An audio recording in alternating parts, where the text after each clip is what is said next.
El Señor esté con ustedes. Lectura del Santo Evangelio según San Juan.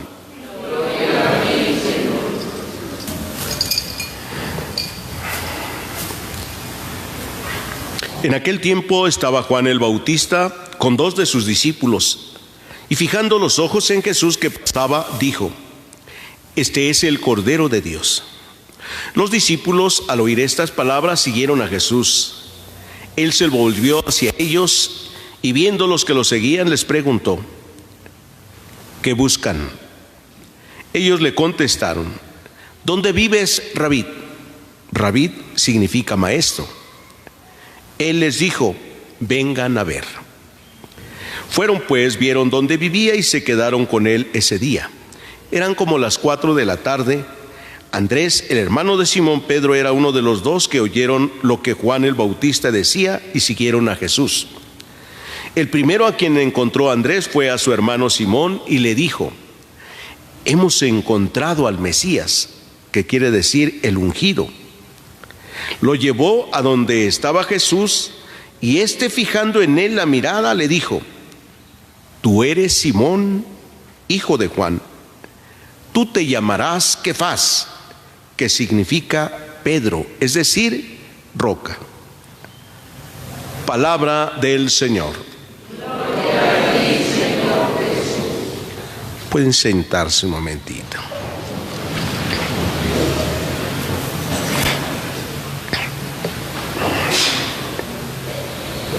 Queridos hermanos, hemos dejado atrás el tiempo del Adviento, de la Navidad, y iniciamos ahora el tiempo ordinario.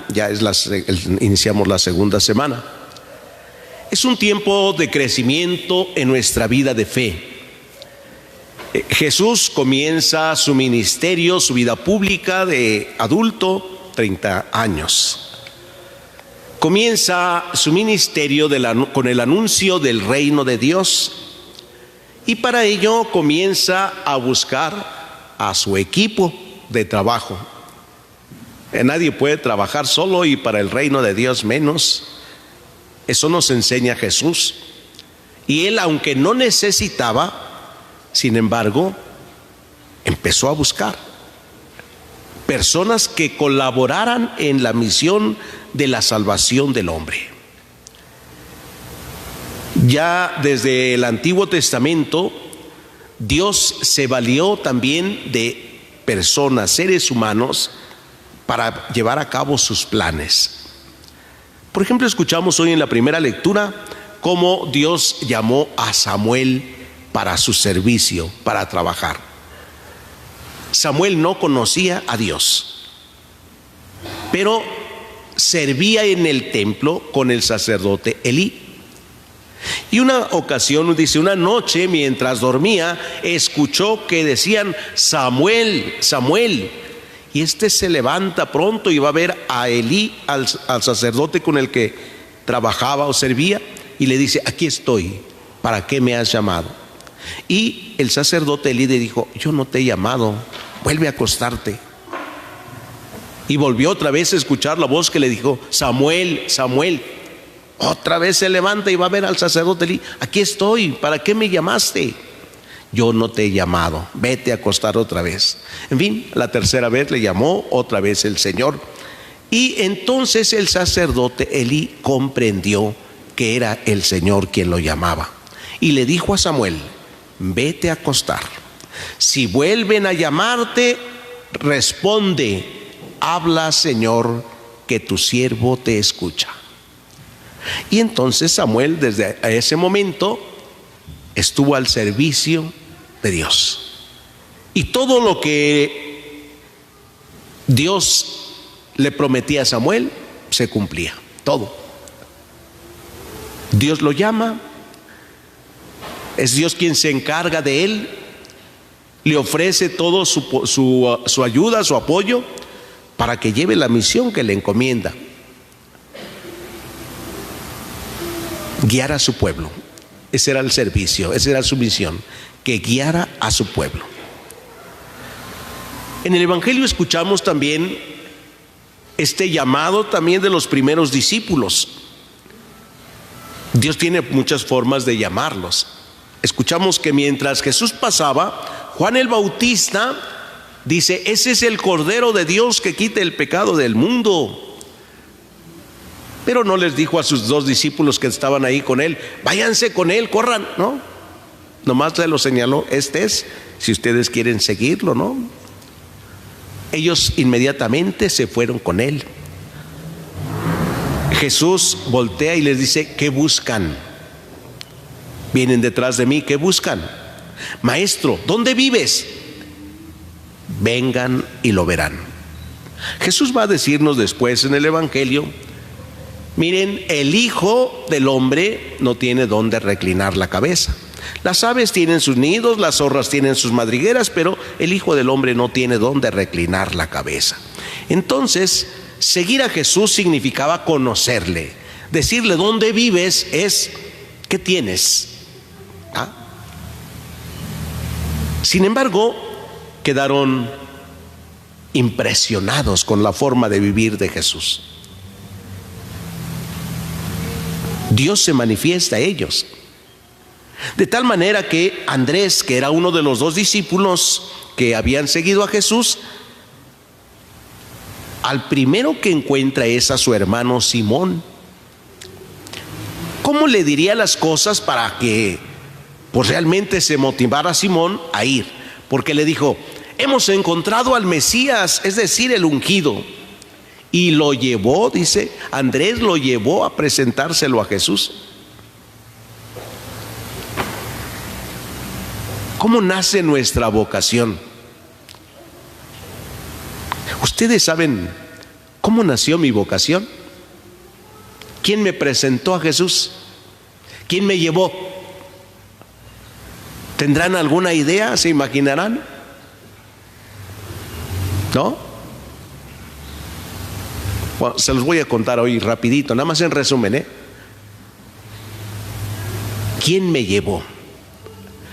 Miren, yo no era un niño adolescente que estuviera siempre en la iglesia o que fuera monaguillo, no. Éramos muchos en mi casa, somos 13 los hermanos. Entonces, pues mi papá y mi mamá no nos llevaban a todos a misa juntos, porque imagínense, tenía que comprarnos algo si íbamos, ¿no? Y ya ven que los niños pues casi ni pedimos nada, ¿ah? Todo queremos los niños. Y pues no alcanzaba para darnos. Entonces a veces llevaban a uno, a veces llevaban a otro, a veces a otro, para que pasaran los 13. Allá de vez en cuando íbamos. Y todo pasó hasta la primaria, secundaria. Cuando terminaba la secundaria, mis papás siempre me preguntaban: ¿qué vas a estudiar? ¿Dónde vas a ir a la prepa ahora? ¿O qué? Y pues yo como que me quería salir del pueblo y decía: yo me quiero ir a estudiar a Toluca. No, mira, tu hermano con trabajos pudo allá, no nos va a alcanzar. Pues ya, y se quedaba. Pero una ocasión hubo una jornada vocacional que se realizó aquí en el santuario del Señor del Huerto, y que venían algunos seminaristas que estaban en el último año y un sacerdote. Vinieron a hacer un retiro, una jornada vocacional, pero yo no sabía nada de eso. Entonces, estando en la secundaria, una muchachita, fíjense, una muchachita que me gustaba, pero no me hablaba ni yo tampoco, ¿verdad? Pero se le ocurrió decirme: va a haber una jornada vocacional. Fui a misa, el padre dijo: ¿no te animas a ir? Yo voy a ir, dice, porque es para hombres y mujeres. Pues mire, se me pusieron la sonrisa de oreja a oreja, pues lo que yo andaba buscando, ¿ah? Yo no buscaba la jornada vocacional, yo buscaba ir con la muchachita, que además dijo: si quieres yo llevo tortas. Vámonos, ¿ah?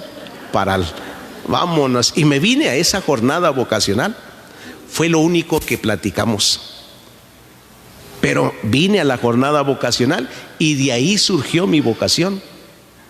Ahí me llamó el Señor. De tal manera que estuve después de esa jornada estuve en silencio pensándolo, pues ni a mis papás les dije. A nadie le dije que me iba a ir al seminario. Estuve pensando. La idea estuvo en mi cabeza dando vueltas, hasta que faltaba una semana para hacer lo que se llama el preseminario. Y les dije, voy a ir al preseminario. Pues, ¿qué es eso? Ellos pensaban en el seminario como un lugar donde se mete uno y no sale ya porque hay que estudiar. Además tenían la experiencia de un sacerdote que así había sido, se fue y no salía. Dice, cada año vienen a visitar a su familia, así es que no sale. Pues yo voy a ir al preseminario. Ahí también durante una semana me ayudaron los sacerdotes, seminaristas también, un poquito a clarificar mi vocación, pero regresé a mi casa otra vez y mis papás con la pregunta, ¿qué pasó? ¿Te gustó? Sí, estuvo bonito. ¿Te vas a ir al seminario? No sé. Pues la idea estuvo, del preseminario al momento de ingresar estuvo la idea. Otra vez faltando una semana, les dije, pues sí me voy a ir al seminario. Y lo primero, empezaron los ¿cómo se llama? Decires. Dice, empieza diciendo, ¿por qué no nos dijiste a tiempo? No tienes ni mochila, ¿en qué vas a llevar tus cosas? Se necesita que llevar un colchón, ahí les habían dado los requisitos para llevar. Ni colchón tienes, ¿por qué no nos dijiste a tiempo? Tiene que marcarse tu ropa con tus nombres, tus iniciales, ¿no? Pues así me voy, ¿sí? Como todo adolescente joven que empieza de 15 años, ¿verdad? Ni mide consecuencias, así me voy, con lo que haya. Pues me acuerdo que ahí tenían una mochila como bolsa y pues ahí echaban mis cosas, vámonos. Y por el camino me llevó un sacerdote, me fue a dejar, por el camino compramos un colchón y vámonos. Que por cierto, muy buen colchón, me duró todo tiempo del seminario, ¿no? Y todavía después del seminario incluso. Y ahí comenzó entonces, ¿sí? Pero yo voy a lo primero. ¿Cómo el Señor me llamó? ¿De quién se valió para llamarme? ¿Sí? Algo que no nos podemos imaginar. En el Evangelio, Simón fue llamado por su hermano y le dijo, hemos encontrado al Mesías, es el ungido. Y lo llevó y se lo presentó. Y Jesús cuando lo vio le dijo, tú eres Simón, tú te llamarás Kefas, que significa piedra, roca. Yo creo que Simón ni siquiera pensó en este momento lo que significaba todo eso, ¿eh? Pero ya le estaba indicando la misión. Así como cuando uno va a veces en el seminario, pues como que no alcanza a entender realmente lo que será la misión después, ¿eh? Cuando uno ya es sacerdote, por los primeros años quiere comerse el mundo, como todo profesionista, ¿verdad? Quiere comerse el mundo y hacer y deshacer, y de repente empiezan los obstáculos, las trabas, y ya no puedo, y las incomprensiones, y viene la inestabilidad, y vienen las tentaciones, y viene tantas cosas que se vienen. Si yo hubiera sabido todo esto, pues ni le entro, ¿verdad? Y vienen incluso las deserciones, sacerdotes que deciden retirarse, no continúan más en el ministerio sacerdotal. Y hay muchos, muchos retirados sacerdotes. ¿Qué pasó? ¿Por qué se retiraron? Quizás no entendieron bien el llamado, porque Jesús no nos ofrece una vida fácil en la vida del sacerdocio, como también en la vida del matrimonio, a quienes llama el matrimonio. Jesús nos dice, si vas a ser muy feliz con el hombre que te toca, muy feliz con la mujer con la que has elegido para que sea tu esposa, no van a tener ningún problema, ninguna dificultad, todo va a ser puro amor. ¿No promete eso Jesús, o sí? ¿No? En la vida tendrán tribulaciones, dice bien claro. En la vida tendrán tribulaciones y fuertes, pero yo he vencido en ellas. Yo he orado por ustedes para que su fe no desfallezca. Sí, en toda nuestra vida, el llamado que Dios nos hace a servir y a trabajar, pues toda nuestra vida. Y es de luchas, es de esfuerzos. Pero tendremos que saber que Dios camina con nosotros y no solo saberlo, sino experimentarlo.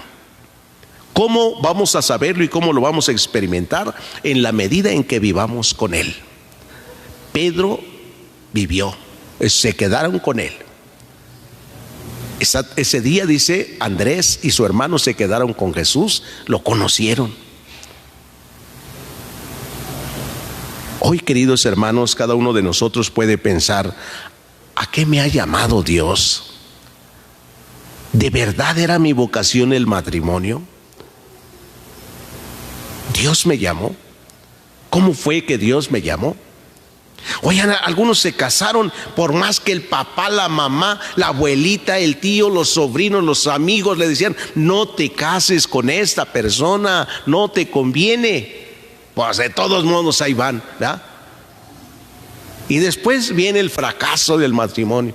Es que yo pensaba que mi esposo iba a cambiar y que iba a ser diferente, que ya no iba a tomar. Te dijeron que no era ese el camino, ¿sí? Otros dicen: es que yo no me quería quedar solo, sola, yo quería vivir con un compañero. Tu vocación era la soltería, no el matrimonio. Mira nomás el sufrimiento, el fracaso en esas cosas, ¿no? Simplemente no era tu vocación, seguramente. Cuando descubrimos bien nuestra vocación y vamos con aquel que nos ha llamado, la vida es llevadera, sí. Sea la vida de la soltería, sea el matrimonio, sea la vida consagrada, sea el sacerdocio, en algún lugar tenemos que servir. En algún estado de vida tendremos que servir. Y nuestro servicio tiene que ser alegre, ¿sí? Hay algunos que su vocación ni siquiera es la vida de soltería y se quedan solteros. ¿Cómo viven los que no es su vocación de solteros? Amargados o amargadas, solterones y solteronas, ¿no? Porque la vocación es a la vida, a la soltería, pero se vive feliz, ¿sí? Hay solteros y solteras que son muy felices y tienen tiempo para todo. Es más, para los solteros y solteras que son felices, sus hijos son los sobrinos, son los ahijados y son felices con esos niños, disfrutan más que los papás, ¿no? Hay quienes en el matrimonio también son muy felices con todas sus dificultades que esto va teniendo, también son felices, ¿sí? E invitan a veces a otros también a recibir el sacramento del matrimonio. Bueno, Dios se vale de todas estas formas y más para llamarnos para trabajar en su viña. Hoy, queridos hermanos, pidámosle a Dios que nos conceda la gracia de responder a este llamado. ¿Dónde estamos? Vengan a ver a Jesús. Maestro, ¿dónde vives? Ven y lo verás. Que tu encuentro personal con Jesús te lleve a realizar la misión que Él te encomienda y puedas descubrir el llamado que te ha hecho también: servir al Señor. Pidámoselo todos en esta celebración, que así sea. El Señor esté con ustedes. Lectura del Santo Evangelio según San Marcos. En una ocasión en que los discípulos de Juan el Bautista y los fariseos ayunaban, algunos de ellos se acercaron a Jesús y le preguntaron: ¿por qué los discípulos de Juan y los discípulos de los fariseos ayunan y los tuyos no? Jesús les contestó: ¿cómo van a ayunar los invitados a una boda mientras el esposo está con ellos? Mientras está con ellos el esposo, no pueden ayunar. Pero llegará el día en que el esposo les será quitado y entonces sí ayunarán. Nadie le pone un parche de tela nueva a un vestido viejo, porque el remiendo encoge y rompe la tela vieja, y se hace peor la rotura. Nadie echa vino nuevo en odres viejos, porque el vino rompe los odres, y se perdería el vino, y se echarían a perder los odres. A vino nuevo, odres nuevos. Palabra del Señor. Pueden sentarse.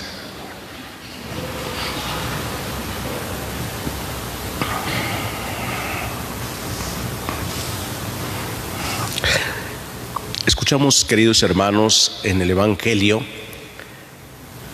tantas controversias que tienen los escribas, los fariseos con Jesús, pero hoy incluso traen a la memoria lo que hacen los discípulos de Juan.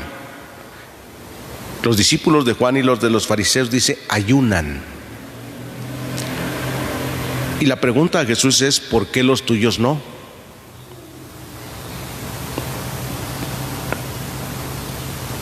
La novedad de Jesús es difícil que la acepten los escribas y fariseos. Por eso dice que nadie remienda un vestido viejo con un pedazo de tela nueva. Parece que es una situación social lo que se da. Los jóvenes difícilmente aceptan lo que los adultos piensan, los ya más viejitos. Y los más viejitos, pues como que no encajan con los jóvenes en muchos aspectos, en muchos. Los adultos mayores, a los adultos mayores les cuesta o nos va costando ya cada día más aceptar ciertas formas de vivir de los jóvenes, ¿sí? Los jóvenes no pueden aceptar la forma de vivir de los adultos también. Y entonces, como no se puede, ¿qué pasa? Hay conflictos, hay enojos, hay molestias, ¿sí? Por eso Jesús, cuando habla aquí ahora, dice, nadie puede remendarlo. ¿Por qué? Porque se hace más grande. O sea, ustedes, escribas, fariseos, que tienen una costumbre, una forma de vivir, no entienden la novedad, lo nuevo. ¿Por qué van a ayunar estos, mis discípulos? ¿Cómo pueden ayunar cuando el esposo está con ellos, cuando el amigo está con ellos?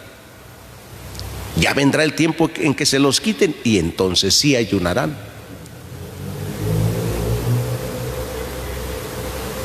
Jesús va más allá de un ayuno material. Si nosotros hablamos, pensamos también en el ayuno material, no comemos o nos privamos de ciertas cosas, nos abstenemos, o porque necesitamos tener salud y nos ponen en ayuno, ayunamos. Vendrá el tiempo de la Cuaresma y nos hablará igual del ayuno, la oración. ¿Por qué el ayuno? Dice, porque si no tienes al Señor, si Dios no está contigo, porque a veces sí lo decimos, ¿no? Es que Dios está conmigo, Dios está conmigo, Dios está siempre cerca de mí.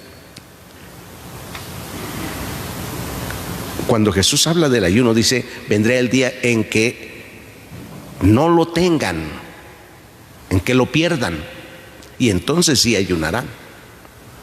Pero mientras Él está con ellos, estar con alguien significa una relación permanente con Él, relación permanente con Jesús. ¿Para qué ayunan los discípulos si Él está con ellos y ellos con Él? Por eso dicen, no tienen por qué ayunar.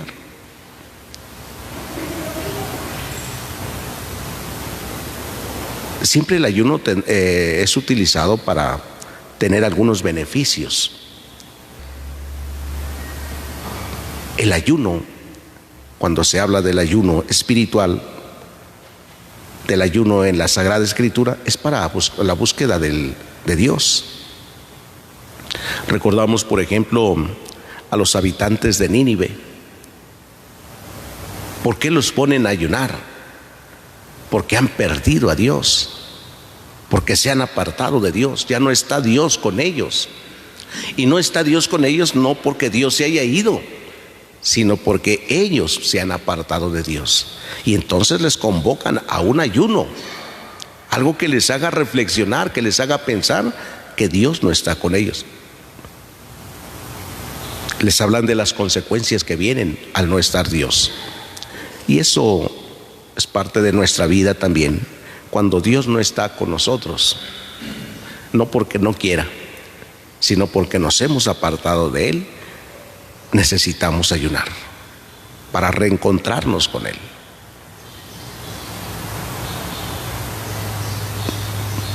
Dice Jesús: ya vendrá el día en que les quiten al esposo, al amigo, y entonces sí ayunarán. Si pensáramos en tantas cosas que perdemos y las reacciones que tenemos cuando hemos perdido tales cosas, o personas incluso.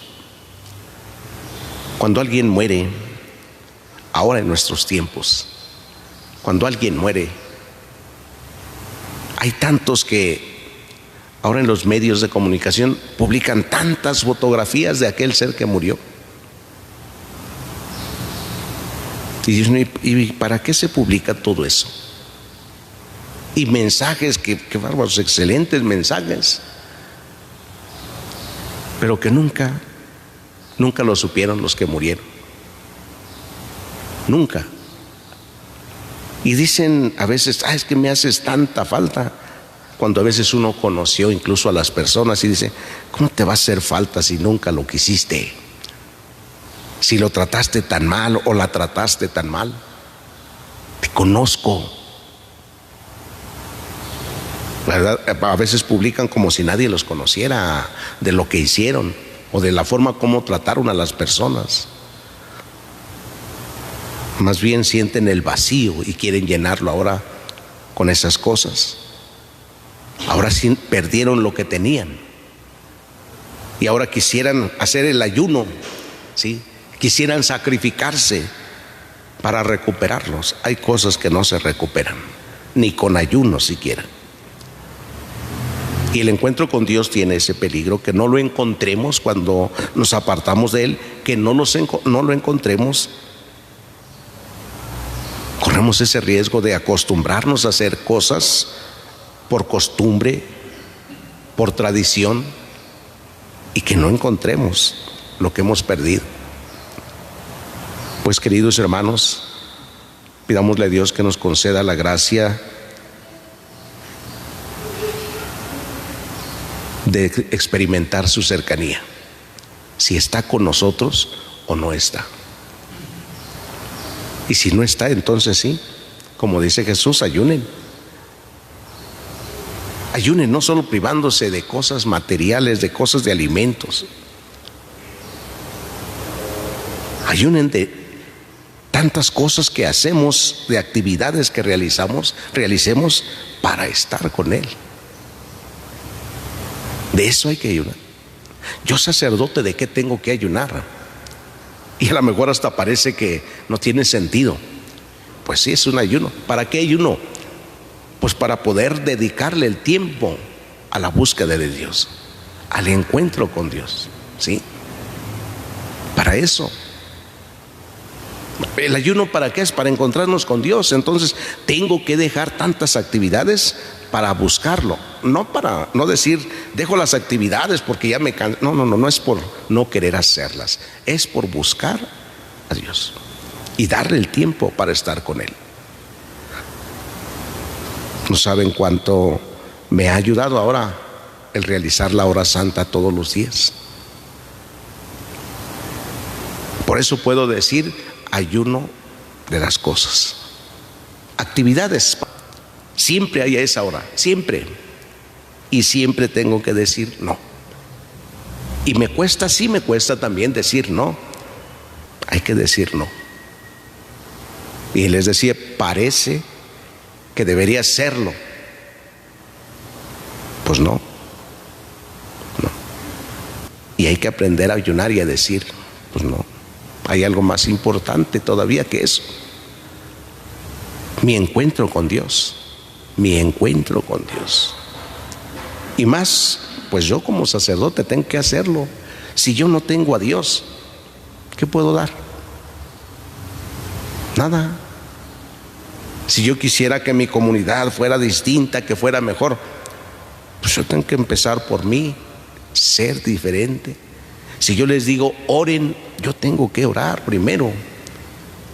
Si yo les digo oren aunque sea 10 minutos, yo tengo que orar 20. Oren 1 hora, pues tendré que orar 2 al día. ¿Sí? Me decía un día, padre, yo ahora sí ya me hice hasta mi propósito de mi oración. Voy a hacer 15 minutos de oración por la mañana y 15 por la tarde y ya todos los días, y mi hora de la liturgia. Dije, ánimo, échale ganas, sé perseverante, no importa. 15 minutos comienzas, quizás después aumente, no sé cómo vaya, ¿verdad? Pero bueno, con algo empieza. Pero para él ya era algo grande, era joven y ya es algo grande, un gran propósito. Pidámosle a Dios que nos conceda esta gracia de buscarle, que no tengamos que ayunar para estar con Él o para que Él esté con nosotros. Que así sea. El Señor esté con ustedes. Lectura del Santo Evangelio según San Marcos.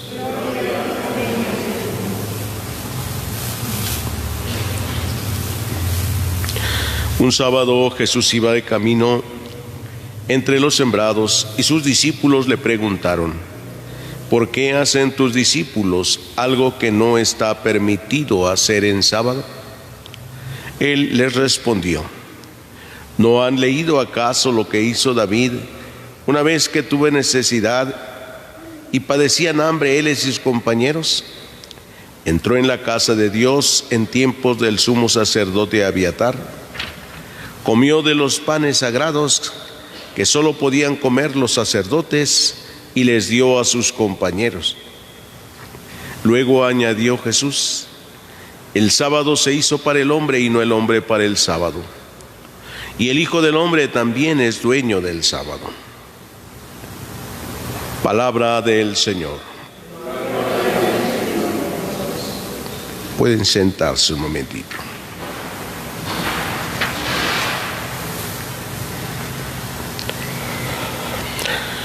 Estamos escuchando, queridos hermanos, la palabra de Dios en la primera lectura.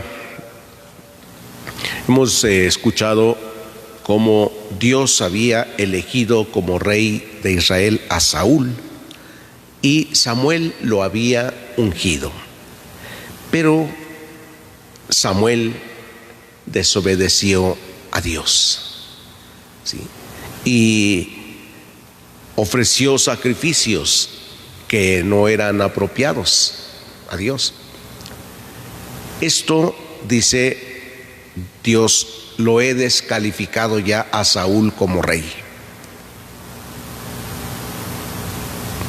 Es como si hoy nosotros renegáramos de Dios, no quisiéramos más saber de Dios, quedamos descalificados. Y no porque Dios no nos ame, sino porque al renegar de Dios, al apartarnos de Dios, pues ya nada puede hacer Dios por nosotros, aunque quiera. Entonces Saúl, el rey, pues así se fue apartando de los mandatos de Dios, quedó descalificado.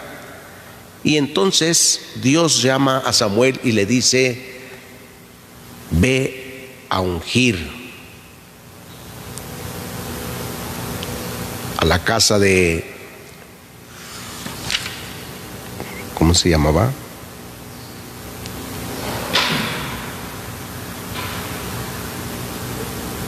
A la casa de José. Ve a ver a José y llévate el cuerno con aceite, porque te voy a decir yo a quién vas a ungir como rey. Ya no estés triste por Saúl, que se ha alejado, que se ha apartado de Dios. Y Samuel dice: pero ¿cómo voy a ir a ver a José? ¿Cómo voy a ungir otro rey? Si Saúl se entera, me mata. ¿Sí? Dios le dice que no tenga miedo, Y se pone en camino Samuel para la casa de José. Y aquí viene algo interesante. Cuando él llega, lo primero que va a hacer es ofrecer un sacrificio a Dios.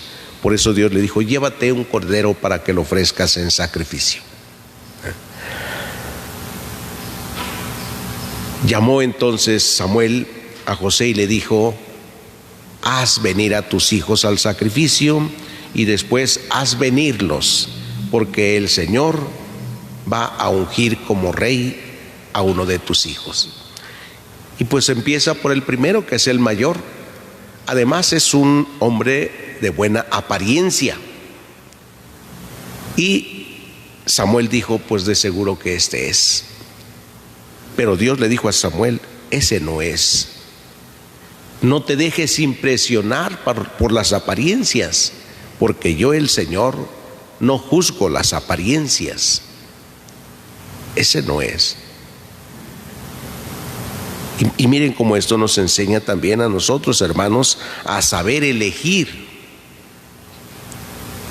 a no dejarnos llevar por las apariencias, lo que parece que está bien, parece, ¿sí? Parece que están haciendo bien estas cosas, parece. Llevó a su otro hijo, tampoco, dice, ese tampoco lo ha escogido el Señor, este tampoco. En fin, pasaron los 7 hijos primero y dice: ninguno de ellos ha sido elegido por el Señor. ¿Son todos tus hijos? Y José dijo: solo falta el más pequeño, pero está cuidando el rebaño. Pues ve por él, porque no nos sentaremos hasta que él esté. Cuando José trae a su último hijo, el más pequeño, ¿cómo se llamaba? David, el de las mañanitas, el rey David. Dice Samuel, Dios le dice a Samuel: este es, úngelo. ¿Sí? Ahora lo unge como rey. ¿Y qué va a pasar? Ahora va a haber 2 reyes, el rey Saúl y el rey David. Y vamos a ver después cómo va a venir hasta la pelea. Saúl contra David. Van a pelearse efectivamente por el reino. ¿Quién es el rey? Se van a pelear a ver quién gana, para ver quién es el rey, ¿no? Pero Dios estará con David y le hará triunfar por la vía pacífica también. ¿Sí? David, el hombre de Dios, ahora pues goza de la aceptación de Dios. Por lo tanto, será ayudado por Dios.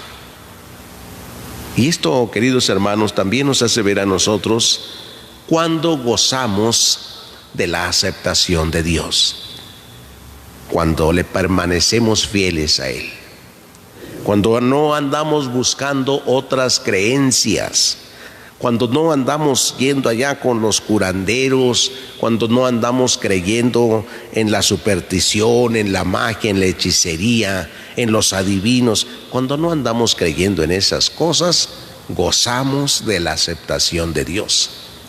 Pero cuando andamos en otros lados, pues dice: los descarto, no tienen mi aprobación.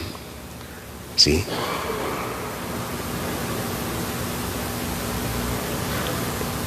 Nos hace pensar esta realidad y pues nos alienta también para que aprendamos a vivir en la fidelidad a Dios siempre, siempre fieles a Dios.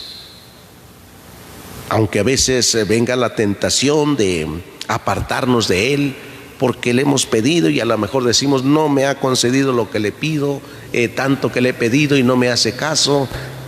Permanecer fieles. Pues la infidelidad viene por la desesperación, porque a veces cree uno que con que ya le pidió a Dios algo, pues ya tiene que concedérselo así como se lo pide. Muchas personas caen en esa infidelidad a Dios y buscan precisamente la brujería, la hechicería, las limpias, ¿verdad? Porque dicen: pues es que ya he ido hasta los doctores y he ido a todo y pues nada, no me he curado. no me he sanado, voy a ir que me hagan esto. Quizás por el momento sientan un poquito de mejoría, pues el demonio también hace milagros, el demonio también cura, pero momentáneo. El único que sana, que cura es Dios, y es de quien tenemos la aprobación o la desaprobación. Pidámosle hoy, queridos hermanos, a Dios nuestro Padre, que nos conceda perseverar en esta fidelidad, que a pesar de que estemos viviendo momentos llenos de paz, llenos de alegría, permanezcamos fieles, que a pesar de que estemos viviendo momentos de necesidades grandes, que pueden ser enfermedades o necesidades económicas o necesidades familiares, que permanezcamos fieles a Él, que no andemos buscando cosas, personas que nos hagan ser desaprobados por Dios. Pidámoselo todos en esta celebración, que así sea. El Señor esté con ustedes. Lectura del Santo Evangelio según San Marcos.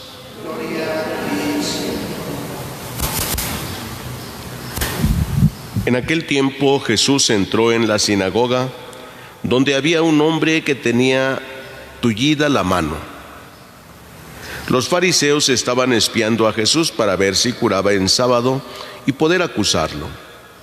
Jesús le dijo al tullido: levántate, ponte ahí en medio. Después les preguntó: ¿qué es lo que está permitido hacer en sábado? ¿El bien o el mal? ¿Se le puede salvar la vida a un hombre en sábado o hay que dejarlo morir? Ellos se quedaron callados. Entonces, mirándolos con ira y con tristeza, porque no querían entender, le dijo al hombre: extiende tu mano. Le extendió su mano y quedó sana. Entonces se salieron los fariseos y comenzaron a hacer planes con los del partido de Herodes para matar a Jesús. Palabra del Señor.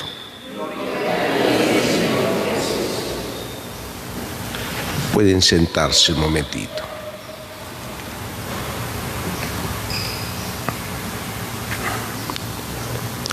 Queridos hermanos, este pasaje del Evangelio que hemos escuchado anuncia una decisión de los fariseos: matar a Jesús.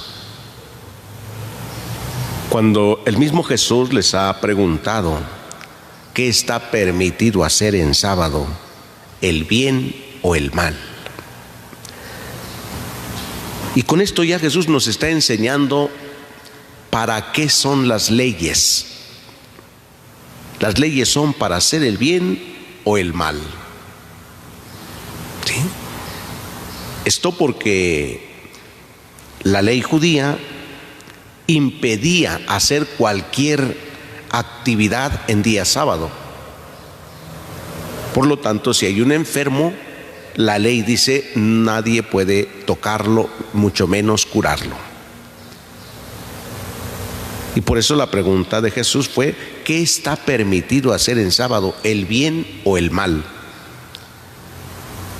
Jesús no preguntó qué dice la ley, sino por encima de la ley está el bien o el mal, ¿qué hacer? Por eso los fariseos no contestaron, se quedaron callados.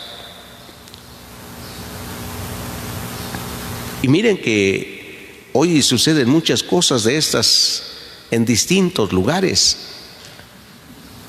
Hay personas que se aferran más a sus tradiciones que al bien que se debe hacer. En una ocasión les decía yo, en un pueblo lejano, porque querían que hubiera una procesión con el Santísimo y y fueran las imágenes, como acostumbran también por aquí en los pueblos, sacar a las imágenes en procesiones. Y en aquel lugar les decía: ¿qué es más importante? ¿El Santísimo, que es la presencia viva de Dios, o llevar las imágenes? Y decían: pues tú llévate tu santo y nosotros nos llevamos los nuestros. La ignorancia de no saber quién es Jesús. Los fariseos ignoraban también quién era Jesús. Pero hoy todavía, por encima de las tradiciones, todavía no se pone a Jesús como lo más importante en muchos lugares. Bueno, podemos pensar en nuestra propia vida, si Jesús está en primer lugar, antes que incluso nuestras propias costumbres, tradiciones, incluso nuestras propias convicciones personales, si Él está por encima de ello. Para los fariseos no, por eso se enojaron. Lo puso en medio aquel enfermo y les dijo: ¿qué está permitido? No le contestaron. Y entonces le dijo al paralítico: endereza tu mano. Quedó sano.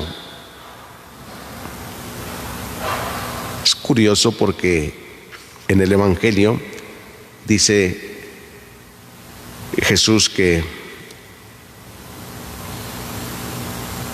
mirándolos con ira y además con tristeza, porque no querían entender, le dijo al paralítico: extiende tu mano. Fíjense, solo fue la palabra para curar al enfermo. Ni siquiera lo tocó, ni siquiera lo tomó de la mano. ¿Por qué los fariseos se enojaron? Bastó la palabra. Los fariseos, ¿cuántas palabras no estaban diciendo ahí? Estaban hablando también, y por eso acudían para escucharlo. Los sábados era el día de la predicación en el templo. Hablaban. Jesús habló simplemente, le dijo al paralítico: endereza tu mano. ¿Por qué lo acusan de hacer algo que está prohibido? ¿Qué trabajo hizo? ¿Qué actividad hizo? Él es la vida, Él es la salud. Incluso ni siquiera hubiera dicho una palabra. En el silencio hubiera sanado a aquel enfermo. Pero para testimonio nuestro ahora, y para que los judíos se dieran cuenta, habló y dijo: endereza tu mano. Sí, porque escucharemos en el Evangelio algunos otros pasajes donde Jesús ni siquiera está con el enfermo para sanarlo, como el criado de aquel soldado oficial romano que le dijo: tengo en casa un criado que está en cama, paralítico y sufre mucho. Y Jesús dijo: voy a curarlo. No, Señor, yo no soy digno de que vayas a mi casa. O sea, Jesús ni siquiera va a ir a ver al enfermo. Ni siquiera dijo nada tampoco, más que al soldado le dijo: vete, que se haga conforme a tu fe. Vete. ¿Cómo se le acusa a Jesús de violar la ley del sábado? ¿Solo por decir una palabra? Queridos hermanos, que este pasaje del Evangelio nos invite hoy a la reflexión también, para poder valorar qué está por encima de nosotros. El primer mandamiento que dice: amarás al Señor tu Dios sobre todas las cosas. ¿Qué está por encima? ¿Dios o nuestro interés personal? ¿Qué está por encima de nosotros? Que el Señor nos muestre su misericordia, su bondad, nos ilumine y nos ayude para poner a Dios por encima de todo.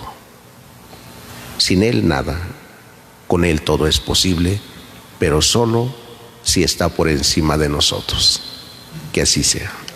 El Señor esté con ustedes. Lectura del Santo Evangelio según San Marcos. En aquel tiempo Jesús se retiró con sus discípulos a la orilla del mar, seguido por una muchedumbre de galileos. Una gran multitud procedente de Judea y Jerusalén, de Idumea y Transjordania, de la parte de Tiro y Sidón, habiendo tenido noticias de lo que Jesús hacía, se trasladó a donde él estaba. Entonces rogó Jesús a sus discípulos que le consiguieran una barca para subir a ella, porque era tanta la multitud que estaba a punto de ser aplastado. En efecto, Jesús había curado a muchos, de manera que todos los que padecían algún mal se le echaban encima para tocarlo. Cuando los poseídos por espíritus inmundos lo veían, se echaban a sus pies y gritaban: «Tú eres el Hijo de Dios». Pero Jesús les prohibía que lo manifestaran. Palabra del Señor. Pueden sentarse.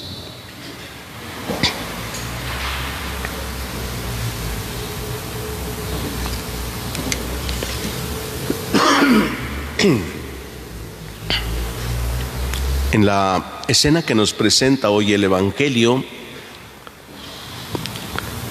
encontramos a Jesús caminando por la orilla del mar y una multitud de distintos lugares. Dice el Evangelio que tuvo que pedir una barca porque era tanta la gente que se le echaba encima que casi lo aplastaba. ¿Y por qué querían estar tan cerca? Por los milagros que había hecho. Había curado a muchos enfermos. Todos estaban enterados, los que iban sabían que curaba a los enfermos, y entonces se los llevaban, y los que estaban medios enfermos también se aventaban para tocarlo. Pensaban que con solo tocarlo quedarían curados también. Los endemoniados también hasta allá llegaban. Y no es que los endemoniados tuvieran la voluntad de acercarse a Jesús, es que Jesús llama a todos, ¿sí?, santos y pecadores, ¿sí?, y todos le reconocen. Los endemoniados, dice, se echaban a sus pies y le decían: «Tú eres el Hijo de Dios, cállate». No quería que hablaran y no los dejaba hablar, salvo algunos que llegaban a hablar, tanto que los evangelistas dan testimonio de que algunos endemoniados hablaban. Siempre Jesús los callaba, no dejaba que los demonios hablaran, sí, porque permitirles que ellos hablaran era como darles crédito a su testimonio a los demonios, sí. No decían nada falso, ¿ah?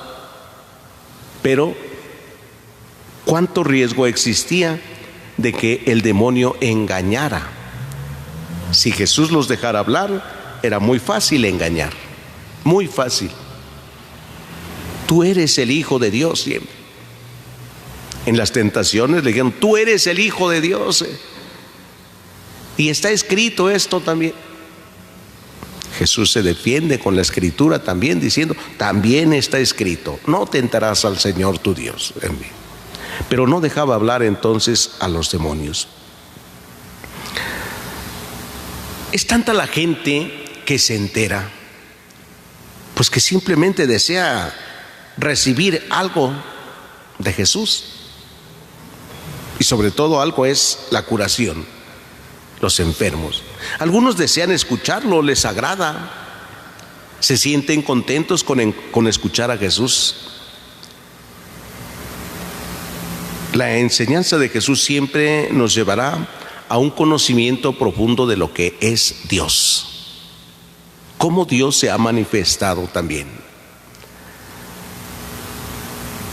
Cuando pidió que le consiguieran una barca para subirse en ella, dice, desde allí les estuvo enseñando muchas cosas. Muchas cosas que los mismos evangelistas pues ni alcanzaron a entender, ni alcanzaron a captar. Por eso es que ni siquiera las escribieron. Sí. Hay tantas cosas que no se escribieron. San Juan dice, muchas otras cosas hizo Jesús y que no están escritas en este libro. Pues si se escribiera todo lo que hizo Jesús, no cabrían los libros en el mundo. O sea, tanto. Entonces, cuando dice que muchas cosas les enseñó, pues podemos imaginar cuánto hemos recibido nosotros en nuestra vida, cuánta enseñanza. Cuando fuimos al catecismo aprendimos tantas cosas, pero no aprendimos todo lo que se dijo en el catecismo, ¿o sí? Si les digo, a ver, ¿qué se acuerdan los más grandes? ¿Qué se acuerdan del catecismo? Padre, nomás me acuerdo de algunas preguntas que nos hacían, algunas respuestas del catecismo que se nos quedaron, pero los ejemplos que daban las catequistas en ese tiempo. A veces ni siquiera nos acordamos bien quién era nuestra catequista, cómo era. Ya no me acuerdo bien.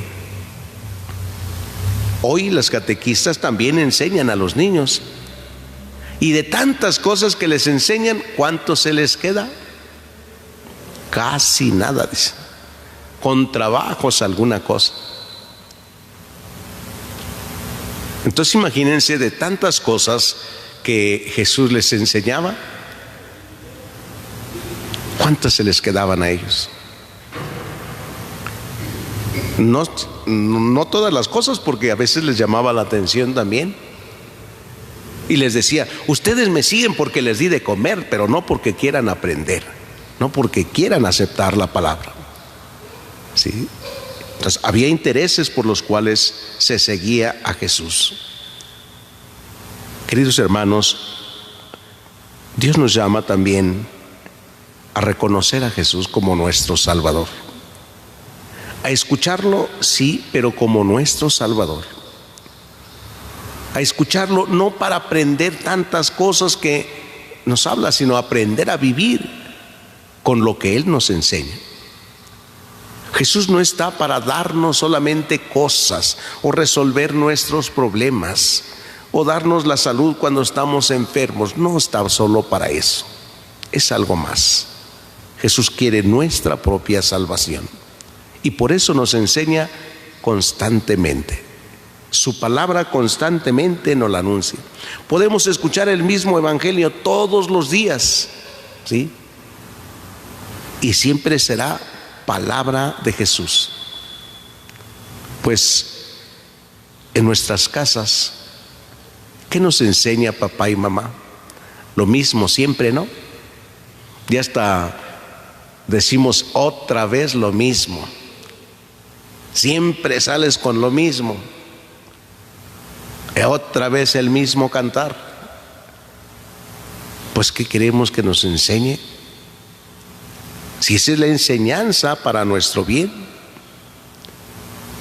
Si los papás nunca se cansarán de estar repitiendo lo mismo, lo mismo, lo mismo.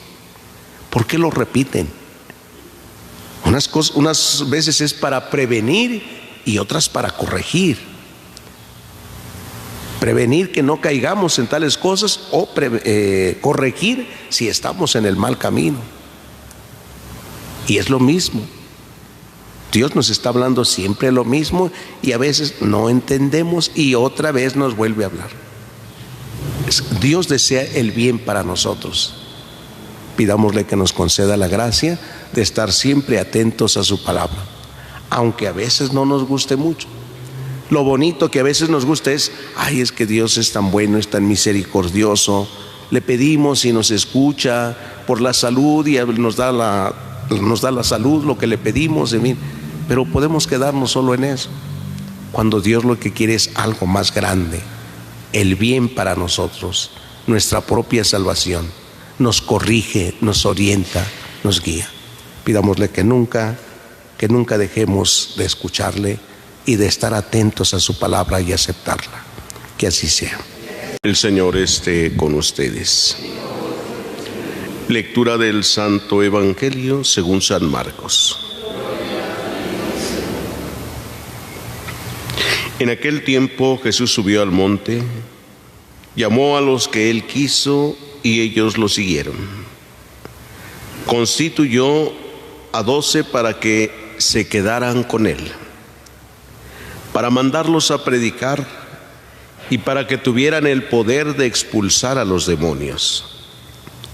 Constituyó entonces a los 12, a Simón, el cual le puso el nombre de Pedro, después Santiago y Juan, hijos de Zebedeo, a quienes dio el nombre de Boanerges, es decir, hijos del trueno, Andrés, Felipe, Bartolomé, Mateo, Tomás, Santiago el de Alfeo, Tadeo, Simón el cananeo y Judas Iscariote, que fue el traidor. Palabra del Señor. Pueden sentarse.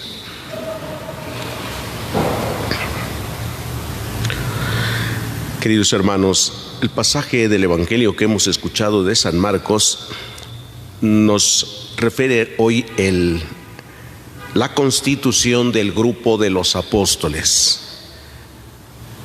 Primero llamó a los que él quiso. Es la voluntad de él, no es la voluntad de los que lo siguen, pues no eran los únicos los 12 apóstoles quienes le seguían. Pero dice, llamó a los que él quiso, primero para que estuvieran con él. Ese es el primer objetivo, la primera finalidad del llamamiento de los 12 apóstoles, para estar con él. Y si nosotros hoy lo pensamos también, pues Dios nos llama siempre para estar con él. Hoy que venimos a la celebración de la Eucaristía en esta mañana, pues nos ha llamado para estar con él. Todo llamado que nos hace es para estar con él. Y lo hace de muchas maneras, y en muchas circunstancias. Cuando alguien nos invita, por ejemplo, a la celebración de la misa, por amistad, por algún interés incluso, nos lleva una invitación para que le acompañemos en la misa. Puede ser el aniversario del difunto, puede ser una fiesta de 15 años, el bautismo. Es una invitación también de Dios para estar con él. Por lo tanto, acudir a estas celebraciones sin la recta intención de estar con Jesús, pues no tiene ningún valor. El ir solamente por acompañar o por el protocolo de decir, pues aquí estoy presente, pues no tiene ningún valor. El valor se recibe cuando tenemos la recta intención de estar con él. Me llamó, me eligió para estar con él. Tantas ocasiones vemos en el Evangelio cómo Jesús se lleva a sus discípulos aparte de las multitudes. Alguna vez les dijo, vamos a un lugar para que descansen. Otra vez les dijo, vénganse, vamos a orar. Y se los llevaba en repetidas ocasiones a lugares apartados para estar con él. El llamado que hace a sus discípulos hoy, hablamos papa, los obispos, sacerdotes y demás ministros, es para estar con él. Así es que a nosotros sacerdotes no nos ordenamos solo para ir a trabajar y celebrar y hacer actividades pastorales. Lo primero que nos llama es para estar con él. Para eso nos llama, para que estemos con Él. De alguna manera nos considera sus amigos más cercanos, y los amigos más cercanos pues son para eso, para estar con Él. Después también dice, para enviarlos a predicar. Aquí está otra finalidad. ¿Para qué los llamó? Para enviarlos a predicar. Entonces, no es para ir a hacer milagros, no. La segunda finalidad, los llamo para enviarlos a predicar. El anuncio del reino de Dios es la pasión de Jesucristo, anunciar el reino de Dios. Y predicar la palabra significa el anuncio del reino de Dios, prepararle a todos aquellos que le escuchan, prepararles para conseguir el reino de Dios. Y la tercera finalidad de llamar a los apóstoles es para que tuvieran el poder de expulsar a los demonios. Entonces, ya va ahora la actividad pastoral. En las actividades pastorales está el predicar la palabra y después tener ya el poder para recibirlo. Los llamó para darles el poder de expulsar a los demonios. Aquí ya va como si fuera la celebración. Entonces son tres cosas. Primero los llamo para que estén conmigo, eso es lo principal. Luego los voy a enviar a predicar la palabra. Después les voy a dar poder para que hagan celebración, para que celebren. Expulsar a los demonios, hay todo un rito, toda una celebración. Aquí encontramos las tres finalidades que Jesús tiene para llamar a sus discípulos. Y ya después viene la lista de los apóstoles, los 12 apóstoles. Pero la finalidad ya está bien clara, para que estén con Él, para enviarlos después a predicar el evangelio. Si no estamos con Jesús no tenemos nada de qué hablar, ¿verdad? Porque Él es el maestro, de Él aprendemos. Y no aprendemos una doctrina, no, aprendemos a ser como Él. El anuncio de la palabra de Dios tampoco es una doctrina, es anunciar a Jesús. Y no lo podemos anunciar si no lo conocemos, si no lo tenemos nosotros. No se puede recibir tampoco el poder para expulsar a los demonios.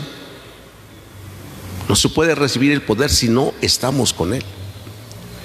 ¿Por qué costará tanto trabajo a veces, tanto a los catequistas como a los sacerdotes? ¿Por qué costará tanto trabajo que cuando enseñamos o damos una catequesis, los demás parece que ni aprendieron nada, parece que ni entendieron nada? ¿Por qué será? Pues la razón principal es porque no estuvimos con el maestro primero, no estuvimos con Él primero. Necesitamos primero estar con Él. Decía un santo que primero hay que hablarle a Dios de los hombres, ¿sí? Ya después hablarle a los hombres de Dios. O sea, primero tengo que ir ante Dios primero y decirle, pues hoy voy a hablarle a estos jóvenes, voy a hablarle a estos muchachos, voy a hablarle a estos matrimonios, dame tu Espíritu Santo. En fin, hay que primero pedirle a Dios esta gracia. Y que pedirle a Dios la gracia no para mí que voy a hablar solamente, sino para aquellos que van a escucharme. Pues si no, vamos a hablar y puede ser que estemos muy bien preparados en alguna cosa, pero si no estuvimos antes con Él, no hay la seguridad de que haya fruto, ¿no? Pues hoy, queridos hermanos, pidámosle a Dios nuestro Padre que nos conceda la gracia de estar con Él siempre, buscar momentos para estar con Él. Que los papás busquen momentos para estar con Dios antes de hablarle a sus hijos de Dios. Primero que le hablen a Dios y después a sus hijos. Pidámoselo todos en esta celebración, que así sea. El Señor esté con ustedes.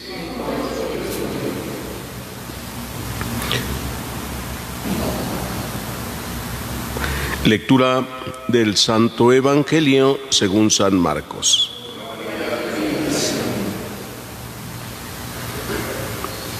En aquel tiempo, Jesús entró en una casa con sus discípulos y acudió tanta gente que no los dejaba ni comer. Al enterarse, sus parientes fueron a buscarlo, pues decían que se había vuelto loco. Palabra del Señor. Pueden sentarse.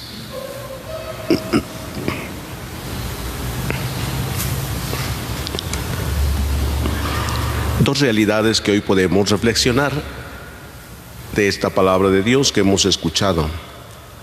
Ante la muerte de Saúl, David expresa su amor, su cariño por él. Y recordemos que David había sido ungido por Samuel para reemplazar a Saúl, el rey, que había sido infiel a Dios, que se había desviado del camino. Saúl perseguía entonces a Saúl, le tenía coraje porque había sido ungido como rey y Saúl no podía aceptar que había fallado.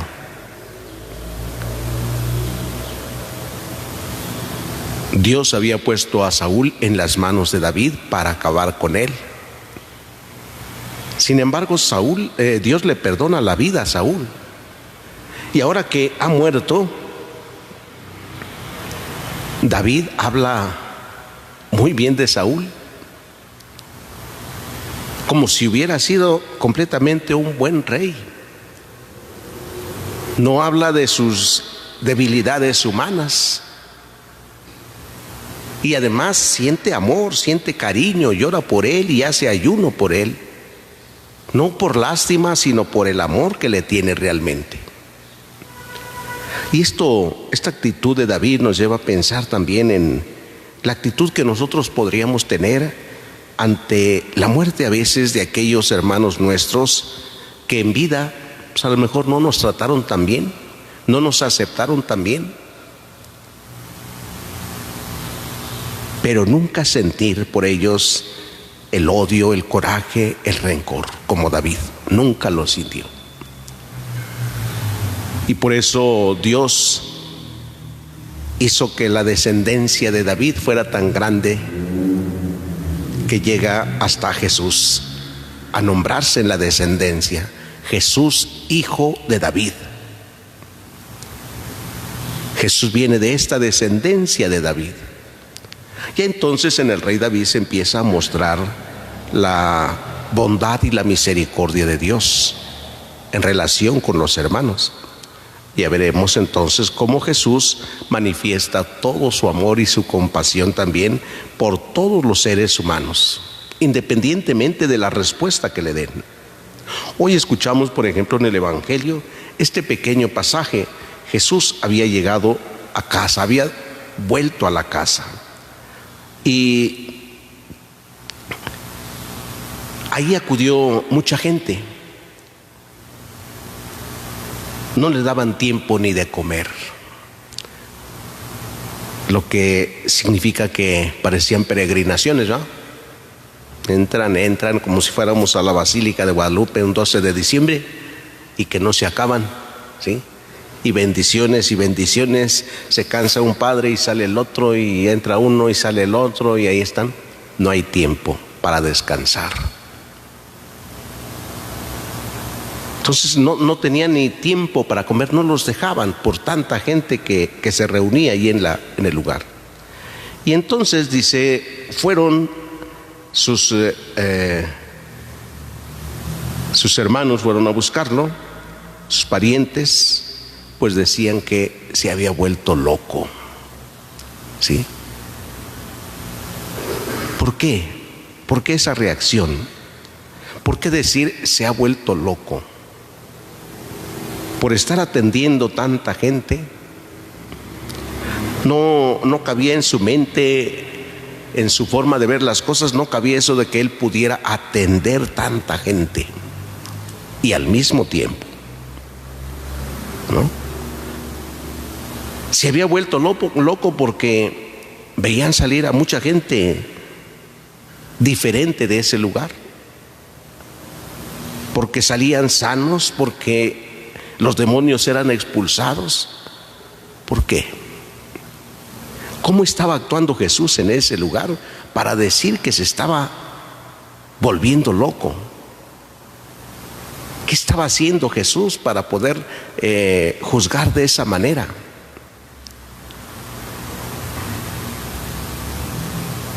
¿Cómo mucha gente puede ir a ver a uno que está loco?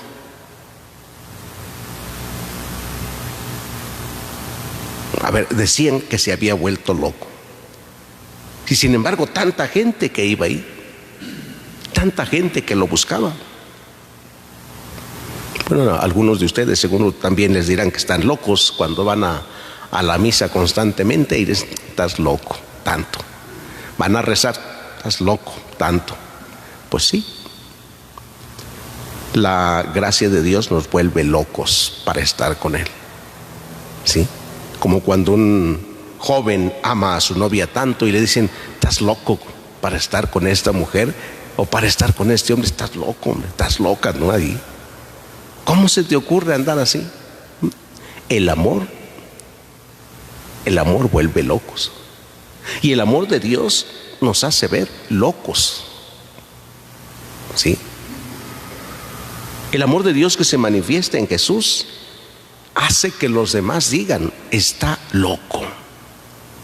Sí, cuando alguien le perdona a los demás, vive el perdón, la misericordia de Dios, es, tú estás loco. ¿Cómo que le perdonaste ya a este? ¿Cómo que le perdonaste a ese otro tanto que te hizo tanto mal? No, si estás loco. El amor vuelve locos.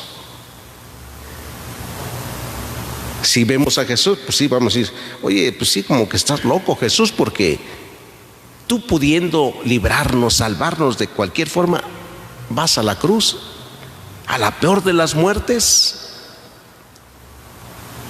Esa es la locura de la cruz. San Pablo va a decir que para unos efectivamente es locura de la cruz. La locura de Jesús de morir en la cruz.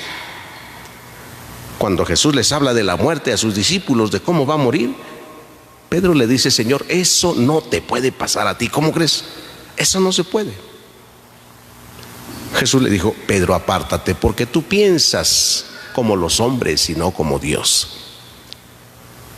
Pensar y vivir como Dios, pues nos llevará a pensar que estamos locos, o más bien que otros piensen que estamos locos. El vivir y actuar como Jesús, perdonando siempre, amando siempre, haciendo el bien siempre, a todos aquellos que nos hacen el mal, a todos aquellos que nos han tratado mal.